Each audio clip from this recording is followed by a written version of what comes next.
নমস্কার, কেমন আছেন বন্ধুরা? গৃহিণী টু রাঁধুনি পরিবারের সবাইকে আমন্ত্রণ। হট করে কেমন শীতটা চলে গেল না? মনে হলো পড়লো, ব্যাস শেষ। আর এই রকম ওয়েদারে বাচ্চা থেকে বুড়ো সবাই প্রায় আমরা সর্দি কাশিতে ভুগছি। তো যাই হোক, শীত আসুক যাক, গরম আসুক যাক, পেট পুজো তো করতেই হবে। ওটাই তো সব থেকে ইম্পর্টেন্ট জিনিস। তাই পেট পুজো করার জন্য রান্নাও করতে হবে। চলুন শুরু করি আজকে আমাদের আর একটা নতুন রেসিপি। তাই আজকে ভাবলাম ডিমের তরকারিটা একটু অন্যভাবে করা যাক।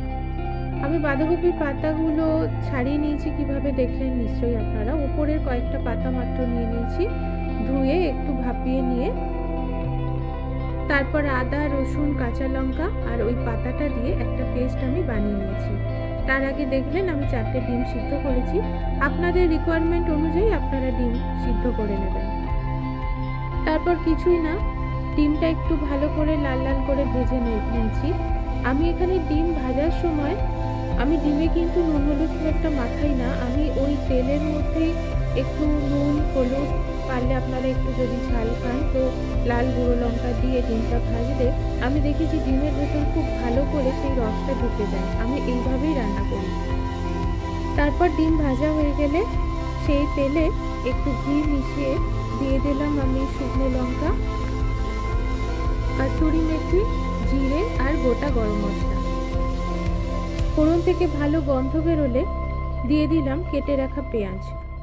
পেঁয়াজটা যতক্ষণে লাল লাল করে ভাজা হচ্ছে ততক্ষণ আমি ওই আদা, রসুন, কাঁচা লঙ্কা আর সিদ্ধ করে রাখা যে বাঁধাকপির পাতা সেইগুলো দিয়ে পেস্টটা তৈরি করে নিয়েছি। এই পেস্ট করার সময় আপনারা চাইলে এটায় একটু কাজুও দিতে পারেন, খুব ভালো টেস্ট আসবে আর একটা ক্রিমি ক্রিমি ব্যাপার আসবে। খেতে কিন্তু তাতে টেস্ট আরও বেড়ে যাবে। ওদিকে আমার পেঁয়াজও ভাজা হয়ে গেছে। পেঁয়াজের পর আমি দিয়ে দিলাম টমেটো। তারপর পরপর আমি মশলাগুলো দিতে থাকলাম। নুন, হলুদ, কাশ্মীরি লঙ্কা গুঁড়ো। আমি যেহেতু কাঁচা লঙ্কার ব্যবহার করেছি তাই গুঁড়ো লঙ্কা দিইনি।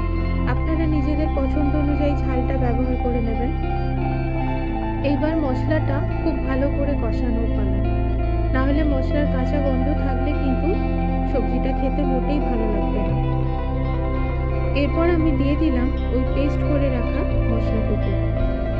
যদি আপনি এই ডিমের কারিটা গ্রিনিশ করতে চান, মানে একটু সবুজ কালার রাখতে চান, তাহলে আপনারা কিন্তু হলুদ অ্যাভয়েড করতে পারেন। হলুদ অ্যাভয়েড করলে এই গ্রিন ডিমের কারি কিন্তু তৈরি হয়ে যাবে।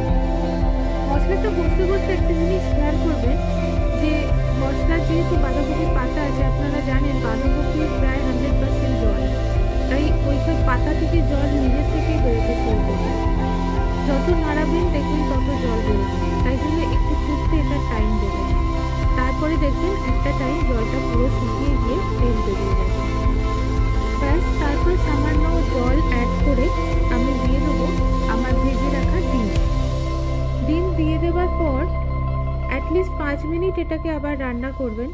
তারপরেই সামান্য মিষ্টি দিয়ে এটা ঢেকে রাখবেন আরও 5 মিনিট।